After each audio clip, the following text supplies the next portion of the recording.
Today, we are covering several key non-refundable credits that the exam will expect you to know cold, starting with the credit for the elderly or the disabled, which uses Schedule R. The exam loves to test this credit by giving you a taxpayer who meets the age requirement, 65 or older, but fails the income tests. Remember, there are two income tests. First, there are specific adjusted gross income, or AGI, thresholds based on filing status. But the second test, the non-taxable income test, is where most exam takers get tripped up.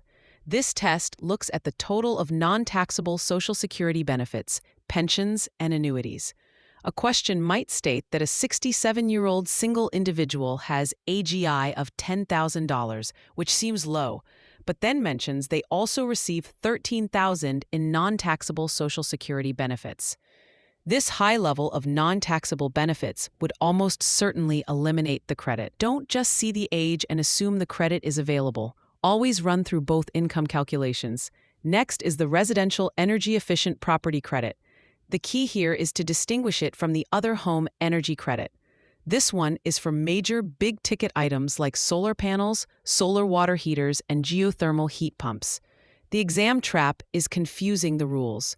This credit is a percentage of the actual cost with no overall dollar limit, unlike the other credit, which has a strict annual cap.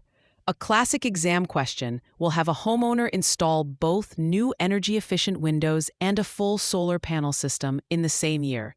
You must know that the solar panels fall under this more generous credit, while the windows fall under the other credit with its lower limits. Let's move to the plug-in electric vehicle credit. The exam focuses on three things: the date the vehicle is placed in service, the taxpayer's modified AGI, and manufacturer limitations. The placed in service date is critical.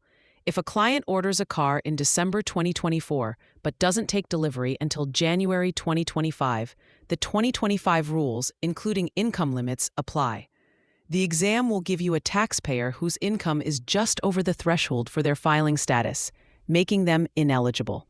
For example, a single filer with a modified AGI of $151,000 for a new vehicle purchase in 2025 would be disqualified. The manufacturer being over its sales cap is another common way to disqualify a vehicle for the credit in a test question. Finally, we have the foreign tax credit, filed on Form 1116. The most fundamental point is that the credit is almost always more valuable than taking an itemized deduction for foreign taxes paid. The exam will present a scenario and ask for the best treatment. The answer is nearly always to take the credit. However, the credit is limited. It cannot be more than the portion of your U.S. tax liability that is attributable to your foreign source income. A mnemonic to remember: the better choice is, don't get duped by a deduction. Claim the credit. This reminds you to claim the credit. The exam may also test the exception that allows you to claim the credit without filing Form 1116 if your total creditable foreign taxes are below a certain threshold and all your foreign income is passive, like interest and dividends.